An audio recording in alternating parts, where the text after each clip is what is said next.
సాతాను అంత అయిపోయింది అంటాడు. అంత అయిపోయిందని నువ్వు అనుకుంటావు, సాతాను చెప్తాడు, కానీ అది అబద్ధం. దేవుడు ఇక్కడి నుంచి నేను ప్రారంభిస్తా అని చెప్తాడు. హల్లెలూయా. ఎడారిలో ఊటలు పుట్టిస్తా అంటాడు. హల్లెలూయా. అడవిని తోటలాగా చేస్తా అంటుంటాడు. ఇది ఎవరు నమ్మాలి? ఇది దేవుని మాట సత్యం. అది 100 106 ఇది సత్యం. యెషయా గ్రంథము 43వ అధ్యాయము 19వ వచనం.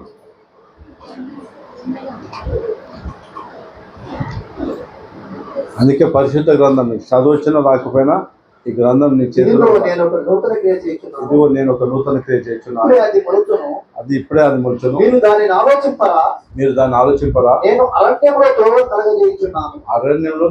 కలుగజేయుచున్నాను, నేను ఎడారిలో నదులను పారజేయుచున్నాను. చాలు. ఒక నూతన క్రియ చేయబోతున్నాడు. ఎవరి జీవితంలో?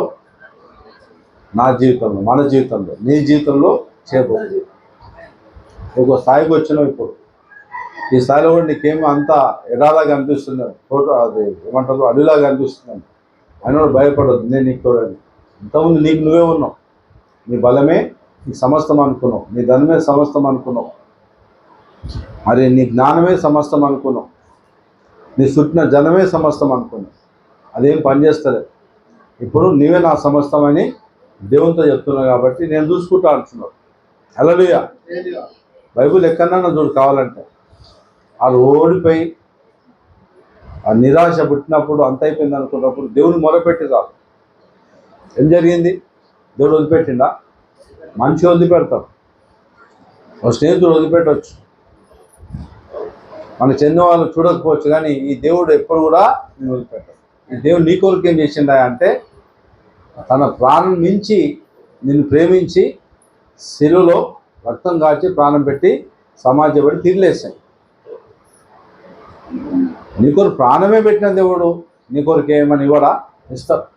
తనకు తానే తన సొంత కుమారుణ్ణి మన కొరకు అర్పణగా పెడితే మరి దాంతోపాటు నీకు కావాల్సినవి ఎందుకు ఇవ్వడు? ఇస్తాడు. నమ్మాలా? ఎవరు నమ్మాలా? దేవుడు నమ్మాలి. నువ్వు చెప్పాలి ప్రతిరోజు, అయ్యా నా కొరకు నీ ప్రాణము అర్పితం చేసిన ప్రభు అని చెప్పాలా లేదా? ఎవరైనా మనకు మేలు చేసిన వాళ్ళు చూడగానే మనకు గుర్తుకొస్తారు. అలా నప్పుడు నాకు మేలు చేసింది, నాకు ఉద్యోగం పెట్టించింది, నాకు సువార్త ప్రకటించండి, కష్ట సమయంలో నిన్ను ఆయన దగ్గర పోతే నాకు సహాయము చేసి, ఆకలి బాగుండే ఆ ఇంటికి వెళ్ళినా మంచి భోజనం పెట్టి అంటవానమ్మా గుర్తు చేసుకో, థ్యాంక్స్ అని చెప్తామా. మరి ఈ దేవుడు నీ కొరకు ఏం చేసిండు? ప్రాణం పెట్టిండు నీ పాపాల కొరకు. అంతేకాకుండా సమాజ చేయబడి అట్లనే ఉన్నాడా? కాదు, తిరిగి లేచిండు ఆయన నీ కొరకు ఏమైనా చేసే శక్తి ఆయన లోపల ఉన్నది. నమ్మాల. నీ పిల్లల విషయం కావచ్చు, నీ భార్య విషయంలో కావచ్చు, నీ భర్త విషయంలో కావచ్చు, నీ విషయంలో కావచ్చు, తప్పకుండా నువ్వు నమ్మి ప్రార్థన మొదలుపెట్టాలి. అవసరం అనుకుంటే ఉపవాసం ఉండు, తప్పేం లేదు. సమయం తీసుకో, ఒక సమయం, ప్రతిదానికి ఒక సమయం తీసుకుంటావు. సమయంలో దేవుడు వింటాడు, కానీ నువ్వు ప్రార్థన కూడా ఒక సమయం తీసుకోవాలి దేవుని దర్శించడానికి. హల్లెలూయా. తీసుకుంటే నీ జీవితము మామూలుగా ఉండదు. ఆయనకు సమయం ఇస్తున్నావు అంటే నువ్వేం చేస్తావు? ఆయన నమ్ముతున్నట్టే.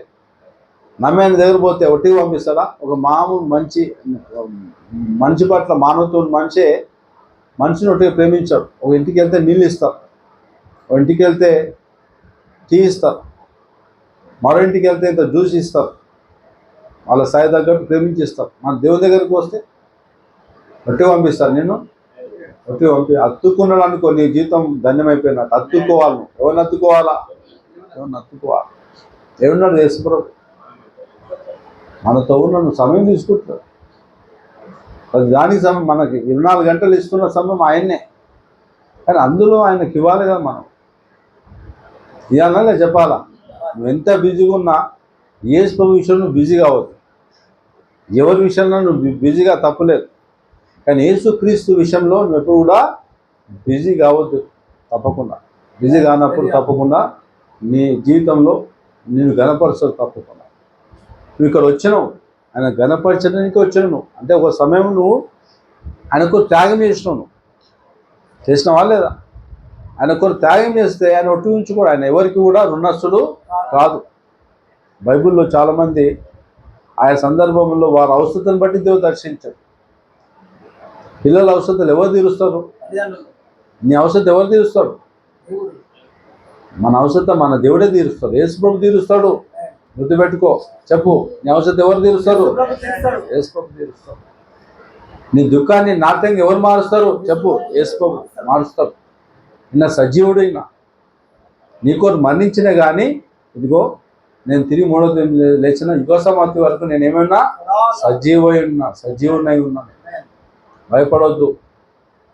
మనం మొక్కుతున్న దేవుడు చనిపోయిన మనిషికి కాదు, మరణాన్ని గెలిచిన మృత్యుంజయాన్ని మొక్కుతున్నాం మనం. హల్లెలూయా. సర్వసృష్టికర్త అయిన సర్వాంతయామి ఆత్మస్వరూపి ప్రేమస్వరూపి, ఆయనలో గుణంలో ఒక గుణం పెట్టడానికి ప్రేమ. ఆయన వైపు తిరిగినాం అనుకో, ఒట్టిగా నేను పంపించాడు. చరిత్రలో ఎంత అసాధ్యమైనటువంటి మనుషులు కూడా వాళ్ళ జీవితంలో అసాధ్యమైనటువంటి కార్యాల కొరకు వచ్చినప్పుడు ఆయన వైపు తిరిగినప్పుడు ఒట్టిగా పంపించలే. మామూలుని కూడా మామూలు మనిషిగా మార్చలే, గొప్పగా చేసిండు. హల్లెలూయా. అబ్రాహాము శారాలు ఉన్నారు జీవితంలో 70 సంవత్సరాల వరకు వచ్చారు. వాళ్ళు సమృద్ధి ఉన్నది వాళ్ళకు, కానీ హృదయంలో సమృద్ధి లేదు వాళ్ళకు. పిల్లలు లేరు వాళ్ళకు. పెళ్ళైన వాళ్ళకు సంవత్సరంలో పట్టినే 2 సంవత్సరాల్లో పట్టినే ఫలం కావాలి వాళ్ళకు. అవునా లేదా? ఉద్యోగం చేసేవాడికి 4 రోజులప్పుడు ఆయనకి ఫలం కావాలి, తప్పకుండా జీతం కావాలి. ఇలా పెళ్ళైంది, సంవత్సరం అయిపోయింది, 2 సంవత్సరాలు వెనకటికి చిన్నప్పుడే చేసుకుంటుండే పెళ్ళి. మన అయ్యగారు ఎప్పుడు చేసుకుంటే తెలియదు మనకు, కానీ అక్కడ లేదు అక్కడ. అయితే 70 సంవత్సరాలు వచ్చిండు అయ్యగారు. ఎవరు? అబ్రామయ్య. చారమ్మ 60 సంవత్సరాలు. సంవత్సరం అయిపోయింది, 2 సంవత్సరాలు అయిపోయింది, 3 10 20 30 సంవత్సరాలు అయిపోయింది. వృద్ధాపంలోనికి వచ్చేసారు. అన్ని నెలలకు పరిచయం చేస్తూ ఉన్నారు, పని చేస్తూ ఉన్నారు, సమృద్ధి ఉన్నది. విగ్రహాలు అమ్ముకొని బతుకుతున్నారు వాళ్ళు. అవేవో బొమ్మలు తయారు చేసి అమ్ముకుంటున్నారు, బ్రతుకుతారు, అవుతుంది అట్లా. కానీ వాళ్ళకు ఒక లోటు ఏముందంటే, ఏముంది? కొడుకులు పిల్లలు లేరు వాళ్ళకి. అవునా లేదా? పెళ్ళైనకి తప్పకుండా 2 నెలల లోపల పిల్లలు కావాలా, లేకపోతే ఇక వాళ్ళది అవస్థ కాదు. ఇక తల్లిదండ్రులకు, ఆ తల్లిదండ్రులు ఈ తల్లిదండ్రులు. అవునా లేదా? చెట్టు పెరిగింది బాగానే, ఎద్దులాగా పెరిగింది, ఆకులు ఉండేదానికి ఫలం లేదు. ఏమవుతుంది? వెనక్కి రాని చెట్టును కొట్టేసి అంటారు. అవునా లేదా? ఇంత ఇద్దరితో అయినావు నువ్వు, దేవుని నమ్ముకున్నావు, నువ్వు ఫలాలు ఇవ్వాలన్నా లేదా? ఆ అమ్మగారు మంచి నిద్రలో ఉన్నది, లేకపోతే ఏంది అంత చెట్టు అయింది, కానీ ఆ చెట్టుకి ఇంత ఫలం లేదు. నీకు 60 సంవత్సరాలు పెట్టింది, 50 సంవత్సరాలు పెట్టినా ముదిరిపోయాను, ఇంకా దేవునికి ఎన్నో ఎదురు తిరుగుతూ ఉంటావు. అవునా లేదా? వీళ్ళు 70 సంవత్సరాలు వచ్చారు విగ్రహాధికులు, కానీ ఏమీ లేదు వాళ్ళకి. తెలిసినంత దేవుని మొక్కిరాలు. అవునా లేదా? కానీ ఏమీ ఫలం దొరకలే. అసలు దగ్గరకు వస్తే అన్ని ఇస్తారు దేవుడు, అసలు దగ్గర రాకపోతే ఏమి ఇవ్వడు. ఎక్కడ పోయినా ఎండమావే. అయితే వీటికి నా పిల్లగానికి, నా కొడుకులకు నేను అవసరం ఉన్నా అని చెప్పి దర్శిస్తాడు. అబ్రామ అంటే ఏంది తండ్రి అన్నప్పుడు, ఈ ప్రాంతాన్ని, ప్రదేశాన్ని వదిలిపెట్టి, ఈ మనుషులను వదిలిపెట్టేసే నా వైపు తిరుగు. ఒక ప్రాంతం పోతున్నా, ఒక దేశం పోతున్నా, అది పాలు తేనెలు ప్రవహించే దేశం, మంచి దేశం అది. ఆ ప్రాంతంలో నీకు ఇస్తా, దేశాన్ని అప్పగిస్తా. ఒక ప్రాంతం ఎక్కువనా, దేశం ఎక్కువనా? లోకంలో మనుషులు ఎక్కువనా, దేవుడు ఎక్కువనా? ఏమి లేదు. ఏమి లేని పరిస్థితుల్లో శూన్యం కూడా పలుకుతే భూమి ఆకాశాలు ఏర్పడ్డాయి. అవునా లేదా? అన్నీ చేసిన దేవుడు నీ కొరకు ఏం చేయలేడా? చేస్తాడు, నమ్మాలను. అయితే అప్పటి వరకు ఏమి లేని పరిస్థితుల్లో ప్రయత్నాలు చేసారు వాళ్ళు. వాళ్ళ తల్లిదండ్రులు, వీళ్ళ తల్లిదండ్రులు, వాళ్ళు ఎక్కడంటే అక్కడ వెళ్ళి, కానీ అక్కడ ఏమీ కాదు. దేవుడు దర్శించినప్పుడు వాళ్ళకి విశ్వాసం వచ్చింది. నీకు ఇస్తా, గర్భఫలం ఇస్తా, నీకు కుమారులను ఇస్తా, కుమార్తెలను ఇస్తా అని చెప్పిన వారు నమ్మి ఎటువంటి సూచన లేకనే దేవుని గమనించారు. 75 సంవత్సరాలకు నమ్మినప్పుడు 20 సంవత్సరాలు ఆగి 100 సంవత్సరాలకు ఆయనకు కుమారుని ఇచ్చింది ఇస్సాకును. హల్లెలూయా.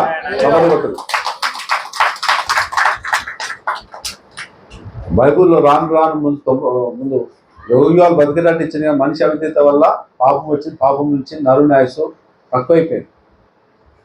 900 బతికి 600 బతికి పాపం చేస్తూనే ఉన్నాడు.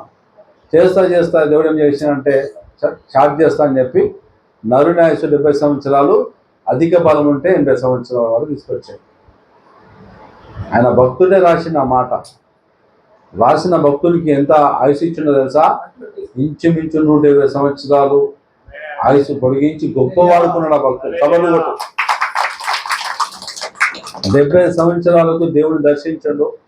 70 సంవత్సరాలకు సమర్పించుకున్నాడు. ఆ తర్వాత అబ్రాహాము బైబుల్లో ఎన్ని సంవత్సరాలు బతికినంటే 170 సంవత్సరాలు బతికి 100 సంవత్సరాలు ఆయన ఆయుసు పొడిగించాడు. హల్లెలూయా. అందుకే ఆదివారం అనే దినము అది దేవుని దినం. అది ప్రతిరోజు దేవునిదే, కానీ ప్రత్యేకంగా దేవుని ప్రజలు సమకూర్చబడి మందిరంలో దేవుని ఆరాధించాల. ఆయన దేవుడు చేసిన మేలు చెప్పడానికి రావాలా. ఆయనను నీ ముఖం చూపించాలా ఆ తండ్రికి. మీ ఇంట్లో 2 ఉన్నారు, 3 ఉన్నారు, 10 మంది ఉన్నారు. పొద్దున పోయిన రాత్రి రాకపోతే ఎట్లుంటుంది? ఏమవుతుంది? భార్యనే కానీ భర్తనే కానీ రాకపోయి అంటారా, లేదా వదిలిపెడతారా? నేను చిన్న పిల్లోడు కనిపించలేదు అనుకో, ఏం చేస్తావు? వదిలిపెట్టేస్తావా? వదిలిపెట్టావు. మన దేవుని కూడా తన పిల్లల్ని చూసుకోవాలనిపిస్తుంది. నువ్వు ఎవరు పెట్టావు? నువ్వు నీ ఇంటికి నీకు వయసు ఎక్కువైపోయింది, నీకు నిజమే, కానీ దేవునికి ఎక్కువ కాదు. నువ్వు సంటి బిడ్డవే అనమాట. ఎత్తుకుంటాడు నీ పిల్లలు. నువ్వు ఎత్తుకుంటావు లేదో నాకు తెలియదు, కానీ యేసు ప్రభు నీ సమయంలో వచ్చినా నా బిడ్డ అంటాడు. హల్లెలూయా. అర్థమవుతుందా? ఆదివారం అనే దినము దేవునికి ఇవ్వాల. కొన్ని పరిస్థితులు లేవు, నువ్వేం చేయాలా? ప్రార్థన చేయాలి. నా కొరకు సృష్టించు ప్రభు, నా కొరకు సాయం చేయ ప్రభు అంటే నువ్వు తప్పకుండా సాయం చేస్తావు. ఫలభరితమైన జీవితము మనకు ఉండాల. హల్లెలూయా. నీ నుంచి దేవుడు ఆశపడుతున్నాడు. నా బిడ్డ వచ్చి అయ్యా అంటదా లేదా? అయ్యా లేదు, అమ్మ లేదు. ఎట్లుంటుంది? నీ పక్కకున్న వాళ్ళు కూరుకు లేదు, గునికి లేదు. ఏమంటావు? అప్పుడు ఏం చేస్తావు? అప్పుడు ఏమంటావు? పండుకున్నట్టే ఉంటే తింటుండు బాగుంటుంది ఏముంటుంది అప్పుడు? అదే ఇంకా ఈయనకి ఏమైంది అయ్యా అని చెప్పి అయ్యా అమ్మ అంటే ఏమవుతా? నీకు ఉన్నది అనుకుంటే దేవుని దగ్గర రావాలా. దేవుని బిడ్డ అనుకుంటే బాత్రూమ్ తీసుకుంటే అయిపోయా. మరి బిడ్డ వచ్చింది కన్నా మరి ఎక్కడుంది పిల్ల చూస్తారా? లేదు, చూస్తాడు. ఎవరు చూసినా చూడకపోయినా. అర్థమవుతుంది. దేవుడు అరే వీరికి నా అవసరం ఉన్నది, మంచి వయసులోనికి వచ్చింది, ఇప్పుడు నేను చెప్తే వింటట్టున్నాడు. పిల్లోనికి చెప్తే ఏం వినడు. వీడు వయసులో వచ్చినప్పుడు వింటాడు. ఇప్పుడు వచ్చింది, ఇప్పుడు ఇంక అవసరం అర్థమవుతుంది. దాహమైన నీళ్ళ వీళ్ళు తెలుస్తా తెలియదా? ఇప్పుడు నా అవసరం ఉన్నాడు. అక్కడ అలసిపోయి అక్కడ తిరిగి అలసిపోయాడు. దేవుడు దర్శించినప్పుడు అప్పుడు మాటకు లోబడ్డాడు. నువ్వు లోబడాల. నీ అవసరాలు తీర్చబడాలంటే దేవుడిని లోబడాలి. ఎడార్లను కూడా ఏం చేస్తాడు? ఊటలు గుర్తిస్తాడు. హల్లెలూయా. అడవులో కూడా ఏం చేస్తాడు? దారి చేస్తాడు, తోటలాగా చేస్తాడు. నీ జీవితం ఎడార్లాగా ఉండొచ్చు. నేను చూసేలో కూడా నువ్వు ఒక ఎడార్లాగా ఉన్నవేమో, ఒక ఏమంటారు ముళ్ళకంపలాగా ఉన్నవేమో. తీస్తావా? తీయడా? తీస్తావు. దేవుడు ఏమంటున్నాడు? ఇప్పుడు ఇంతకుముందు ముళ్ళకంపవే, ఇంతకుముందు నువ్వు ఎడారివే, కానీ ఇప్పుడు నువ్వు ఎడారి కాదు. ఏమైనావు? ఊటవైనావు అంటున్నాడు. హల్లెలూయా. నువ్వేమైనప్పుడు నాకు దారి చూపే మార్గమై ఉన్నావు అంటున్నాడు. హల్లెలూయా. నువ్వు వెలుగై ఉన్నా అంటున్నాడు యేసుప్రభు. హల్లెలూయా. నేను ఈ లోకానికి వెలుగై ఎట్లున్నానో మీరు ఈ లోకానికి వెలుగై ఉన్నారు. ప్రాణం నిష్ఠూలం కాదు. మనం మాట్లాడితే సచ్చినోడు లేచి నిలబడాలి. సపర్లు కొట్టు, ఇది నిజం. మాట్లాడితే కోమలున్న లేచి నిలబడ్డాడు. నేను చూసిన, నాకు చెందిన వాళ్ళే.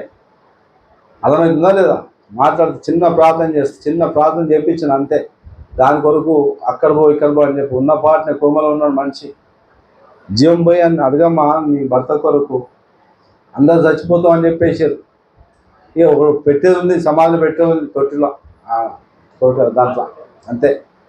అప్పటి నిల్వ అయిపోయింది. బిల్లు ఎట్లుంటుంది ఆ ప్రైవేట్ హాస్పిటల్?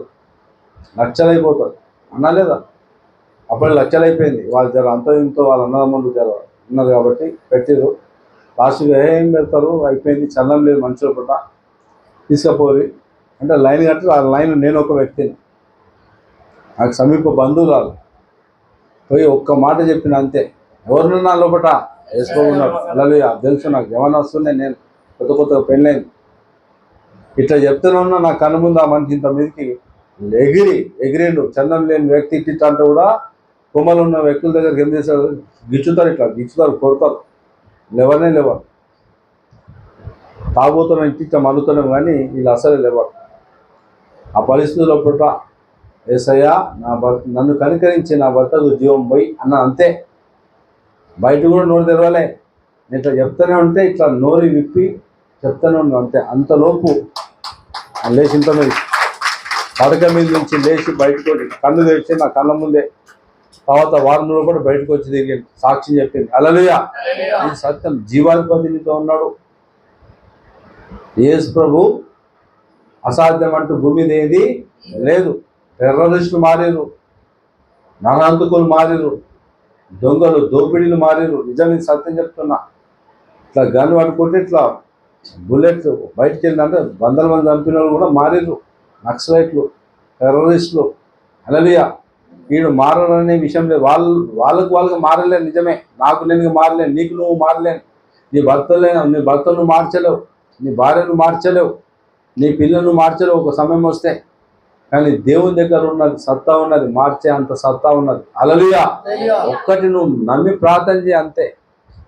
పరిస్థితులన్నీ బాగా కఠినమైన పరిస్థితులు ఉండొచ్చు, నీటి పరిస్థితులు, నీ ఆర్థిక పరిస్థితులు, కానీ వాటిని ఏం చేస్తాడు, కూల్చేస్తాడు. దేవుడు తలుచుకుంటే కొండలు కూడా ఏం చేస్తాడంటే మైనంలాగా కరిగిస్తాడట. హల్లెలూయా.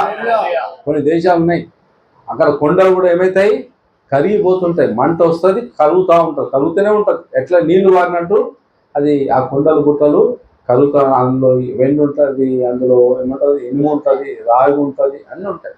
కానీ అక్కడ మనుషులు వెళ్ళారు. అక్కడ అట్లున్నాయి. రాళ్ళ లాంటి మనుషులను కూడా దేవుడు ఏం చేస్తాడంటే కరిగించి మైనంలాగా చేసి కురవత్తిగా లేచి దాన్ని వెలిగిస్తాడు దేవుడు. అలాగే నిన్ను వెలిగిస్తాడు, నీ పిల్లల్ని వెలిగిస్తాడు, నీ భక్తులను వెలిగిస్తాడు, నీ భార్యను వెలిగిస్తాడు. అలలుయా. అసాధ్యం అంటే ఏది లేదు. నువ్వు ఈరోజు బలహీనత నుంచి వచ్చినవేమో, నాకు బలహీనత లేదు, నేను అంత బాగున్నా అంటూ ఎవరున్నారా? ఎవరు? నాకు బలహీనతలు ఉన్నాయి కానీ నాకు దేవుడు విడిపిస్తా అంటూ ఎంతమంది ఉన్నారు? అలాగే లేపట్ అందరికీ ఉన్నాం. అందరికీ దేవుడు అవసరం. మనందరికీ ఎప్పటి వరకు అవసరం? భూమి ఉన్నంత వరకు అవసరం. జాబ్ దొరికింది అని చెప్పి వదిలిపెట్టడానికి వీలు లేదు. ఇది బంధం. నువ్వు ఎవరన్నా వదిలిపెట్టు, కానీ ఈ బంధాన్ని వదిలిపెట్టదు. వదిలిపెడితే కూడా వాళ్ళు తిరిగి వస్తారు, కానీ దేవుని ఎప్పుడు నీ జీవితంలో వదిలిపెట్టదు. యుగ సమాప్తి వరకు నిబంధన చేసి నిన్ను నేను వదిలిపెట్టాను. నువ్వు అనారోగ్యం ఉన్నప్పుడు నేను ఉంటా, డబ్బు లేనప్పుడు ఉంటా, మనుషుని పక్కన లేనప్పుడు నేను ఉంటా. నన్ను నువ్వు వదిలిపెట్టవద్దు అంటున్నావు. ఎవరిని వదిలిపెట్టినా దేవుణ్ణి వదిలిపెట్టు. మొదటి స్థానం దేవునికి ఇచ్చాను నేర్చుకో. క్రైస్తవులమైనప్పటికీ కూడా, దేవుని నమ్ముకున్నప్పుడు కూడా ఇంకా నువ్వు ఒక స్థాయికి, అంటే ఆయన్ని బట్టి నీకు సంతోషం లేదంటే ఆయనకు మొదటి స్థానం ఇస్తలేవు నువ్వు. అర్థమవుతుందా? మొదటి స్థానం ఇచ్చేది నేర్చుకోవాలి మనం. ఈ రోజు నుంచి మొదటి స్థానం దేవునికి ఇవ్వండి. మొదటి స్థానం ఎట్టేయాలి అంటేమో ఆయనకి ఏది ఇష్టమో ఏది అయిష్టమో నువ్వు తెలుసుకోవాలా. దేవునితో ముఖంగా మాట్లాడు. నువ్వు ఇస్తున్నావా? సమయం తీసుకో. దానికో నువ్వేమి, నీకు చదువు రాకపోతే కూడా నువ్వు మాట్లాడి చదువు అవసరమా? తండ్రి పరిచయమైంది కదా, తండ్రికి బుక్కులు అవసరమా? మధ్యాహ్నం అవసరం లేదు. మాట్లాడు. ప్రభువా యేసయ్యా అని చెప్పు, దేవుడు తప్పకుండా సాయం చేస్తాడు. 75 సంవత్సరాలు ఉన్నప్పుడు మరి అబ్రహాం దర్శించినప్పుడు 20 సంవత్సరాలు ఆయన పరిశోధించి పరీక్షించి ఆయన ఎక్కడ పోతే ఆయనకు జయమిచ్చి, భూమి మీద పోరాటాలు ఉంటాయి, యుద్ధం ఉంటుంది. నువ్వు బంజారాస్లో ఉన్నా, పిఎం పక్కకున్నా, సీఎం పక్కకున్నా, సాతాను ఏం చేస్తాడు? నిప్పు పెడతాడు అక్కడ. అర్థమవుతుందా? బలవంతుల పక్కకున్నా జ్ఞానవంతుల పక్కకున్నా నిప్పు ఇవన్నీ ఆయనకి పెడతా ఉంటాడు. ఆ నిప్పును ఏం చేస్తాడు దేవుడు? ఆ నిప్పు పక్కన యేసు ప్రభు ఉంటాడు. అది తప్పకుండా నీకేం చేస్తా అంటే సహాయము చేస్తాడు. ఎంత దూరమైనా సాతాను అంతటి ఉంటాడు, గుర్తుపెట్టుకోవాలా. అయితే నువ్వు ఎక్కడున్నావు అక్కడ జయించేది నేర్చుకోవాలి. నువ్వు ఎక్కడున్నావు ఆయన గురించి ప్రకటించేది నేర్చుకోవాలి. నువ్వు ఎక్కడున్నావు ఆయన ప్రేమను వెదజల్లాల, క్షమించాలా. ఆటంకాలు వస్తాయి, అడ్డులు వస్తాయి, అయినప్పుడు కూడా ఆయన ఓర్పు సహనము, ఆయన శక్తి అభిషేకం అడిగినప్పుడు నీకు సహించుకునే శక్తిని ఇస్తాడు, ఓర్చుకునే శక్తిని ఇస్తాడు. నీ ఓర్పు సహనం చేత మనుషులను దేవుడు నడిపించేంత సత్తా ఇస్తాడు. హల్లెలూయా. నీ భర్తను కూడా దేవుడు నడిపిస్తాడు, నీ భార్యను నడిపిస్తాడు, నీ పిల్లల్ని నడిపిస్తాడు. యేసుక్రీస్తుని బట్టి కొంతమంది మనకు దూరం అయిపోయారు. ఓ సమయం వస్తే వాళ్ళు కూడా అయ్యా నువ్వు నమ్ముకున్నటువంటి దేవుడు నిజమైన దేవుడు, మేము కూడా నమ్ముతాము అని వాళ్ళు కూడా వచ్చే సమయాలు ఉంటాయి. హల్లెలూయా. అయితే దేవుని మాత్రము నువ్వు వదిలిపెట్టవద్దు. యేసు నమ్ముకున్నాడు చెడిపోయినట్టు చరిత్రలు లేరు. మనుషులు నమ్ముకొని చెడిపోయిన ఉన్నారు, మనుషులు నమ్ముకొని చచ్చిపోయిన ఉన్నారు, మర్డర్ అయిన ఉన్నారు. కొన్ని సహవాసాలు ఉంటాయి, కొన్ని సంబంధాలు ఉంటాయి. చెడు సహవాసము మంచి సాంగత్యాన్ని ఏం చేస్తుంది? చెడగొట్టేస్తుంది. చెడు సహవాసాలు వదిలిపెట్టేసాయి. అందరు చెడ్డోళ్ళే, నువ్వు మంచి అయిపోయినావు. చెడిపోయినోనికి పరిచయం చేయి, అంతేకాని చెడిపోయినతో నువ్వు సహవాసాలు చేసే అవసరము లేదు. హల్లెలూయా. చెడు సహవాసాలు మనం ఏం చేయాలా? వదిలిపెట్టేసుకోవాలి. వాళ్ళ కొరకు నువ్వు ప్రార్థించు, అసహించుకోవద్దు. కానీ వాళ్ళ కొరకు నీ రహస్య గదిలో ఏం చేయాలా? ప్రార్థించాలి. నిన్ను అవమానపరిచినోని, నిన్ను గాయపరచుని, నిన్ను తిట్టునోని, నిన్ను బాధ పెడుతున్నోని, నిన్ను గాయపరుస్తున్నోని, నిన్ను దూషిస్తున్నోని, నువ్వు దూషించకు, మౌనంగా ఉండు. నీ మౌనమే నీకు జయం. హల్లెలూయా. అర్థమవుతుందా? లేదు, నువ్వేం చేయి? ప్రార్థన మొదలుపెట్టు. ఎవరి కొరకు? నీ కొరకు నువ్వు చేస్తే దేవుడు సాయం చేస్తాడని తెలుసా లేదా? తెలుసు. వాళ్ళ కొరకు నువ్వు చేయి, ఏం చేస్తాడు దేవుడు? మారుస్తాడా లేదా? మారుస్తాడు. సాధు సుందర్ సింగ్ అనే భక్తుడు, దేవుని చేత గొప్పవాడబడిన సేవకుడు. ఆయన సింగ్ అంటేనే అర్థమైపోయిందిగా ఆయన ఎవరు? సర్దార్జీ, పక్క హిందూ ఆయన. ఈ మత వ్యవస్థలు ఒకరోజు కూలిపోతాయి, కుల వ్యవస్థలన్నీ కూలిపోతాయి, ఏమి ఉండయి, అడ్డులు ఇవన్నీ దేవుని దగ్గర రాకుండా. అయితే ఆయన యేసు అంటే ఆయన గిట్టదు. ఒక ఆయన స్నేహితులు వచ్చి బైబిల్ ఇస్తే చింపేసింది అంట ఆయన. ఎవరి ముందు? వాళ్ళ ముందే. ఓ రోజు వాళ్ళ తల్లి చనిపోయింది. ఎవరి తల్లి? సుందర్ సింగ్ గారి తల్లి, సాధు సుందర్ సింగ్ తల్లి చనిపోతే స్నేహితులు ఉంటారు కదా, అక్కడ నమ్ముకున్న బిడ్డలు ఉన్నారు అక్కడ ఆయన క్లాస్లో. అయితే లంచ్ పీరియడ్లో వాళ్ళ ఫ్రెండ్ లోపల పోయిందంట, పోయి ప్రార్థిస్తుందంట. క్రైస్తవ ఎవరైనా యేసుని నమ్ముకున్న వ్యక్తి ఏం ప్రార్థన చూస్తే సాధు సుందర్ సింగ్ వాళ్ళ ఆయన కొరకు ప్రార్థిస్తున్నట్ట. అయ్యా వాళ్ళ తల్లి చనిపోయింది, ఆయనకు మంచి ఆదరణ సాయం చేయ ప్రభు, ఆయన దుఃఖాన్ని ఓదార్చే ప్రభు అని ప్రార్థన చేస్తా. ఆయన ఆశ్చర్యపోయినంట. క్రైస్తవులు అంటే ఎవరు? ఇతరుల యోగక్షేమాలు కోరేటోళ్ళం మనం. విరిగిపోయి నలిగిపోతే నవ్వేటోళ్ళం కాదు, పడిపోతే నవ్వేటోళ్ళం కాదు, కొట్లాడితే నవ్వేటోళ్ళం కాదు. వాళ్ళ బాధను ఏం చేస్తాం? మనము దేవుని స్థలంలో పెడతాం. మన బాధ పెట్టడమే కాకుండా మనుషుల బాధ పెడతాం. ఆయన అందరికీ ప్రభు అయినాడు, క్రైస్తవులకే కాదు. హల్లెలూయా. ఇక్కడ ఉన్నా బైబుల్ ఎక్కడన్నా క్రైస్తవులకే యేసుప్రభు దేవుడు అని లేదు. ఆయన అందరికీ ఏమైనాడు?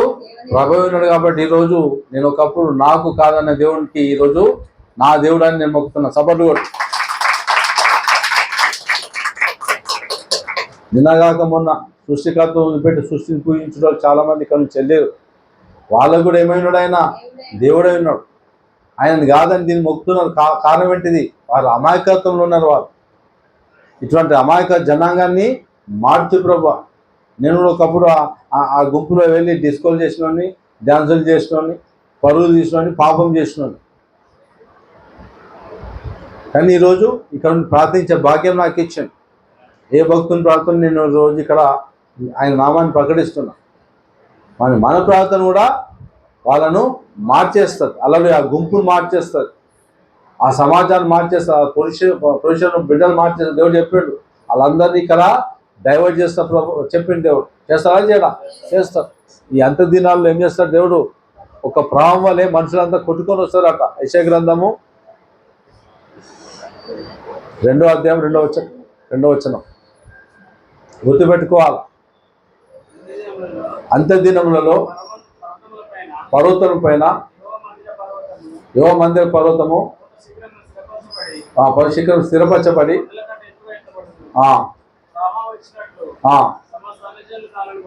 ప్రభావం వచ్చినట్టు సమస్త అన్యజనులు అంటే ఎరగని ప్రజలట. మనం ఎరిగిన ప్రజలమా చెప్పాలి. మనం ఏ ప్రజలం? మనం ఎరగని ప్రజలము అయిన మనం ఎరిగి ఇప్పుడు దేవుని సన్నిధికి వస్తున్నాం. హల్లెలూయా. అయితే ఎరగని ప్రజలు కూడా అందరు అన్యులు అంటే దేవుని ఎరగని ప్రజలు. వాళ్ళంతా ఎక్కడ వస్తారట? దేవుని మందిరం ఎరగకాలు వెళ్ళిపోతా పరుగులు తీస్తా ఉన్నారు. వాళ్ళకి అర్థమైపోతుంది, అయ్యా నేనేం చేస్తున్నా. ఒక కష్టం వస్తుంది, ఒక నష్టం, ఒక మాంత్రికులు మార్చినట్టు వాళ్ళని మారుస్తారు. నన్ను మార్చినట్టు వాళ్ళని మారుస్తారు. నిన్ను మార్చినట్టు వాళ్ళని మారుస్తారు. హల్లెలూయా. మారుస్తారా లేదా? దేవుడు పక్షపాతి. వాళ్ళ కొరకు కూడా రక్తం గార్చిండు. ఇంకా 2000 సంవత్సరాలైనా కూడా ఇంకా అవకాశం ఇస్తున్నారంటే వాళ్ళు మారాలని దేవుడు ఆశపడతా ఉన్నాడు. దేవుడు ఆశపడితే దేవుడు తప్పకుండా కార్యము చేస్తాడు. దానికన్నా ముందు మన జీవితంలో కార్యం చేస్తాం. మన నుంచి ఏం చేస్తాం అంటే మన ద్వారా ప్రార్థన చేపిస్తాం. చేస్తున్నామా లేదా? మన రాష్ట్రం కొరకు, మన దేశం కొరకు అసమయంలో ఒక సమయం తీసుకుంటున్నాం. మనకు సమయం దొరకకపోతే బిజీ ఉంటే కూడా దాని కొరకు మనం సమయం తీసుకొని ఈ లాల్ దర్వాజా ప్రజల కొరకు ప్రార్థిస్తున్నాం. ఈ ఓల్డ్ సిటీ ప్రజల కొరకు ప్రార్థిస్తున్నాం. ఈ హైదరాబాద్ ప్రజల కొరకు ప్రార్థిస్తున్నాం. ఈ తెలంగాణ, ఈ దేశం కొరకు ప్రార్థిస్తున్నాం. చేస్తున్నామా లేదా? అక్షరాలు అందుకు మనము సాక్ష్యము, మన దేవుడు యేసు ప్రభు సాక్ష్యం. మార్చేదేవుడు. ఎన్ని పరిస్థితులు అయితే ఆయన ముందు పెడుతున్నామో. ఇప్పుడు సీఎం దగ్గర ఒక ఏమంటారు, ఒక లిస్ట్ ఉంటుంది. ఒక ఎమ్మెల్యే సాబ్ దగ్గర ఒక లిస్ట్ ఉంటుంది. మన ప్రధాని దగ్గర ఒక లిస్ట్ ఉంటుంది. దేని గురించి లిస్టు? దేశం గురించి లిస్ట్. నేనేం చేయాలి, ఏం చేస్తా అని చెప్పిన, ఎవరికేం అవసరం. మన ముఖ్యమంత్రి దగ్గర నేనేం చేయాలి, ఏం చేయాలని చెప్పిన, అదొక లిస్టు. ఒక ఎమ్మెల్యే సాబ్, ఒక ఎంపీ, ఒక మినిస్టర్ దగ్గర ఒక లిస్టులు ఉంటాయి. అయితే ఈ లిస్టులో వాళ్ళు చేస్తారు వచ్చారు నాకు తెలియదు, కానీ మన లిస్ట్ ఎంత లిస్ట్ వేసే దగ్గర పెడతామో ఆ లిస్టుల కన్నిటికీ ఆయన సమయంలో జాబులు టిక్కులు కొడుతూనే ఉంటారు. సపోర్ట్ ఒక్కరోజు లేకుండా ఒక్కరోజు తప్పకుండా ఈ దేశం మారుతుంది. హల్లెలూయా. ఏసేని తెలుసుకుంటే తప్పకుండా తాగుబోతులు మారుతారు, విరోధులు మారుతారు, శత్రువులు మారుతారు. క్రైస్తవులకే దేవుడని అనుకుంటున్నటువంటి అమాయకులను దేవుడు మారుస్తారు తప్పకుండా. హల్లెలూయా. ఒక సాక్ష్యము ఒక ప్రాంతాన్ని మార్చేస్తుంది. ఒక మేలు ఒక కుటుంబాన్ని మార్చేస్తుంది. అందుకే మనం మేలు చేయక ఏ విషయంలో కూడా వెనుకంజ వేయకూడదు. అలాగే నీ ఇంటికి ఎవరు వచ్చినా తప్పకుండా యేసు గురించి పరిచయం చేయాలి. ఎవరింట్లో అడుగుపెట్టినా ధైర్యంగా నీ దగ్గర ఇచ్చేంత సత్తా లేకపోవచ్చు, సాయం చేసేంత సత్తా లేకపోవచ్చు, ఒక్కటి చేయొచ్చు. నువ్వు ఏం చేయొచ్చు? యేసు గురించి పరిచయం చేయి.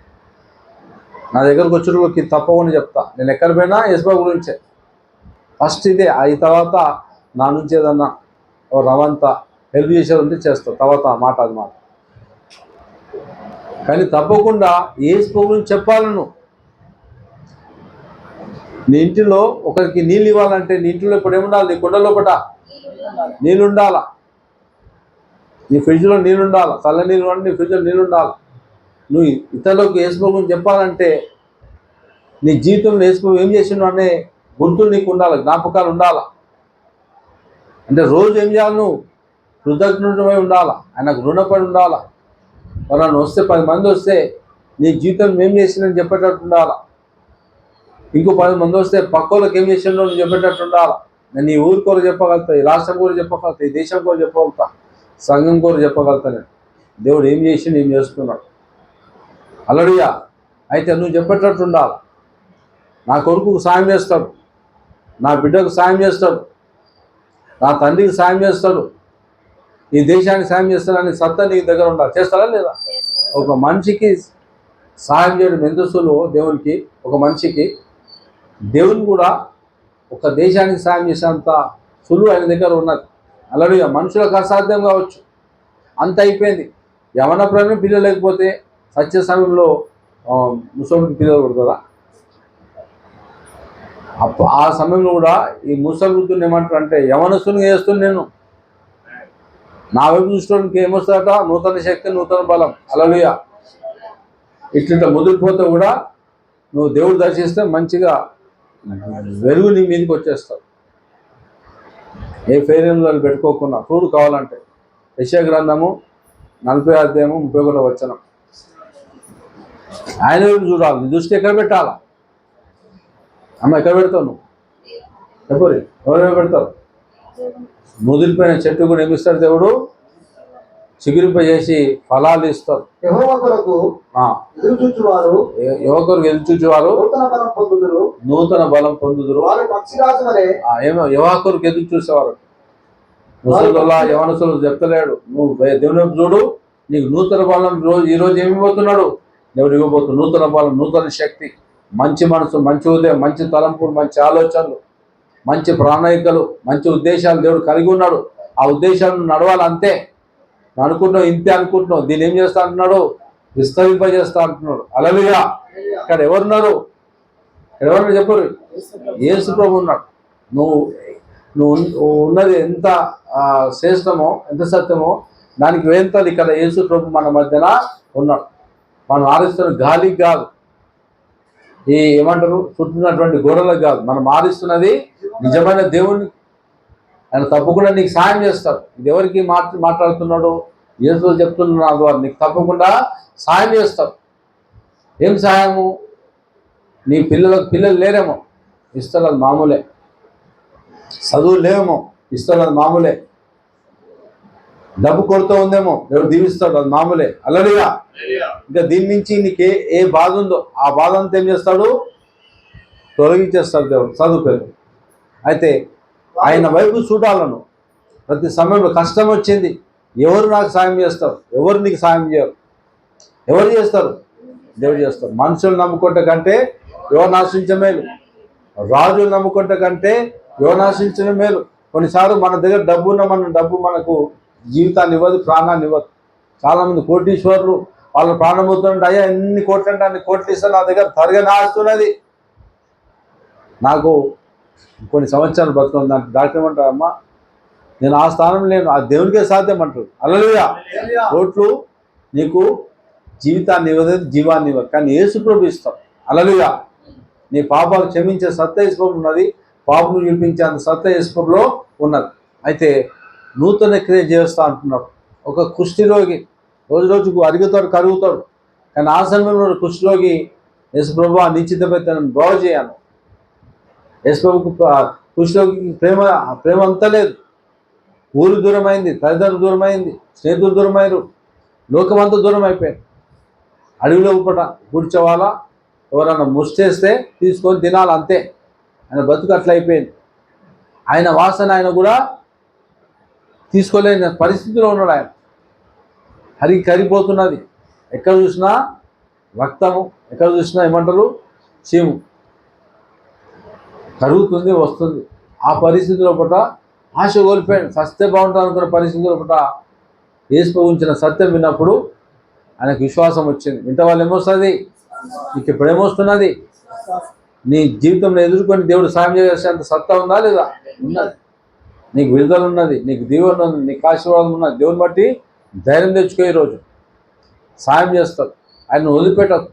నా ప్రాణమైన పర్లేదు ప్రభా, నిన్ను మాత్రం నేను వదిలిపెట్టాను అని చెప్పు.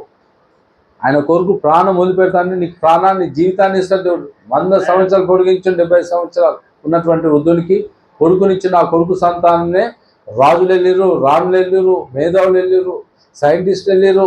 అందులో వాళ్ళ వంశంలోనే యేసు ప్రభు లోకరక్షకుడు పుట్టిండు. అల్లడి సపర్లు కొట్టండి. ఆయన చూడాల. మనిషిని ఎంత ప్రేమిస్తుండో యేసు ప్రభు గురించి నువ్వు తెలుసుకుంటే నేను ఎంత ప్రేమిస్తుందో నీకు అర్థమైపోతాడు. హల్లెలూయా. అయితే ఆయన వైపు చూడాలి. ఆయన వైపు చూసినప్పుడు ఏమైందంటే నూతన శక్తి, నూతన బలం. ఆయన వైపు కుష్ఠరోగి చూసిండు. అప్పుడు చాలామంది వెళ్తున్నాండి, ఊరు నుంచి బయటికి వెళ్తున్నాండి కుష్ఠరోగి చూసిండు. బయట నుంచి ఊరిలోకి పెట్టండి కుష్ఠరోగి చూసినప్పుడు ఎవరు కూడా ఆయనకు సహాయం చేయలేదు. కానీ ఏం చేశారు? మూసుకొని దాచుకొని ముష్టేసారు. కానీ ఆయన ప్రాబ్లం ఎవరు సాల్వ్ చేయలే, ఎవరు కూడా ఆయన తట్టుకోలే. కానీ యేసయ్య నీకు ఇష్టమైతే అందరినీ బాగు చేస్తున్నావు. నీకు ఇష్టమైతే నన్ను బాగు అంటే దగ్గరకు వచ్చాడు. అందరు నిన్ను దూరం చేశారు, అందరు నిన్ను ఎడబాసేసారు, కానీ నిన్ను ఏడవను నువ్వు కూడా నా కుమారుడవే, నాకు ఇష్టమే, నువ్వు బాగా నీ పాపాలు క్షమిస్తున్నా అని చెప్పి చేయబెట్టి నువ్వు శుద్ధుడుగా అనగానే స్పాట్లో ఆయనకు అప్పటికప్పుడే ఫ్రెష్ మాంసము సృష్టించేసాడు. హల్లెలూయా. నమ్ముకున్న నీవు ఇప్పుడు ఎక్కడ పోవాలా? మందిరానికి వెళ్ళి యాజకుని చూపి, యాజకుడు నీవు బాగినావు అంటే ప్రజల మధ్య నువ్వు తిరగవచ్చు. హల్లెలూయా. అయితే నువ్వు నమ్ముకున్న తర్వాత తప్పకుండా సమయం తీసుకొని మందిరానికి రావాలి, సమయం తీసుకొని ప్రార్థన చేసుకోవాలి, సమయం తీసుకొని వాక్యం చదవాలి, సమయం తీసుకొని చాలామంది విరిగిపోయి నలిగిపోయి వేసారిపోయి చాలామంది అంత అయిపోయింది అనుకుంటూ సూసైడ్ చేసుకుంటా ఉన్నారు. వాళ్ళకు నువ్వు అవసరమై ఉన్నావు. హల్లెలూయా. వాళ్ళకు నువ్వు చెప్పాలా, వాళ్ళని ఇక్కడికి తీసుకొని రావాలా. నీ ఇంటిలో దీపం, ఆ దీపం దగ్గర 10 మందిని సమకూర్చాలా, 5 మందిని సమకూర్చాలా, 2 సమకూర్చాలి. ఒక్కరని దొరకరా నీకు? ఇంటి పక్క వాళ్ళు ఎవరైనా అనుకున్నాను ముందులో బాధలు లేని ఒక్కరు దొరుకుతారు కదా నీకు? ఉన్నారా లేదా? ఆ బాధలు ఉన్న వాళ్ళని ఏం చేయాలంటే ఇక్కడ తీసుకురావాలి, లేదంటే నీ ఇంటిలో తీసుకెళ్ళి ప్రకటించు, మమ్మల్ని ఆహ్వానించు, మేము చెప్తాం, వాళ్ళతో ప్రార్థిస్తాం. ఆ రోగం వెళ్ళిపోతుంది, ఆ దోషం వెళ్ళిపోతుంది, ఆ పాపం వెళ్ళిపోతుంది, ఆ క్యాండిల్ ఏమవుతుంది? వెలుగుతుంది. దేవుడు ఎక్కడ దర్శించినా వాళ్ళని దీవించడు. నువ్వు ఇక్కడ వచ్చినా దింపబడతావు. దైవజనమైన మేము సంఘంగా నీటికి వచ్చినా నీళ్ళు దింపబడతారు, నీ ఊరు దింపబడుతుంది, నీ పట్టణం దింపబడుతుంది, నీ బంధువులు దింపబడతారు.